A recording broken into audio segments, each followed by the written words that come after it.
Rome waited for her Monday, but tonight was Saturday, and Claire was in New Haven, Connecticut, at her 30th college reunion. One night, one person she wanted to see, 10 lies told before she did. 1. You haven't changed. You look wonderful. Not a difficult lie. Many classmates did look wonderful. But she couldn't help noticing that those who looked most wonderful were the ones who did look different. The women who'd gone gray, the men who'd gone bald, everyone who'd settled into their skin and was doing no more for their skin than grinning into the shower head each morning. Claire wasn't alone in the lie. Many people had told her that she looked radiant or happy or exactly as she'd looked when they'd last seen her 30 years ago. None of this could be true. She wasn't radiant or happy, and she hoped she didn't look the way she had the last time most of her Yale classmates had seen her, which was red-faced and crying, running from a stage the night before graduation. 2. Marcus? Sardison? I've not thought about him in years. False. Marcus is. Oh, just read the class book. 3. I've never read the class book. The class book came out before each reunion, updating everyone on their classmates' lives. Claire read it avidly, even though everyone always seemed to be winning something or had prize-winning kids. Claire often skipped reunions, and always skipped sending in an updated bio, but this year was different. She'd been working on a draft. For 30 years, I've sold commercial real estate at a boutique firm my college roommate Monica took over from her dad. I've specialized in decommissioned religious properties, old churches, seminaries, convents.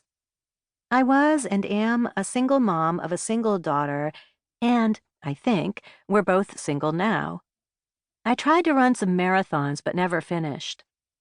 As many of you know, I tried to become a nun during my Yale years, but failed. I recently turned 52 and feel like I'm failing that, too. Her classmate Marcus had never contributed to the book either. She'd always checked. And she'd often wondered what he would say if he would mention Claire. No, that was vanity. Marcus had plenty to talk about besides her. He had, for example, been nominated for a Best Supporting Actor Oscar within a year of graduating. And though he'd never summited those heights since, he worked steadily enough. Sometimes acting, sometimes directing, sometimes writing, often doing small specific jobs, rewriting a scene, coaching a young actor, for more famous friends. They were friends, Claire and Marcus, that was true. But what kind? She would have loved to have read about that. I occasionally see classmate Claire Murphy, Marcus might write, my old college crush. No, he wouldn't say that. Among other things, it wasn't news. Everyone had learned in quite dramatic fashion what Claire and Marcus were to each other just before graduation.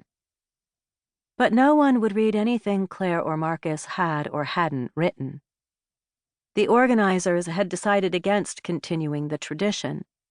The book consumed too many resources, was too focused on the past. And so, at this reunion, a new project with a new prompt, less question, Claire thought, than curse. What next? So much that question assumed. That one had the freedom to choose what came next, that one had a clue what to choose if one did, that someone would tell the truth when they answered. 4. I love my job. Claire had not set out to have the career she did. Just months after graduating, she was pregnant, single, and unemployed, and Monica had swooped in.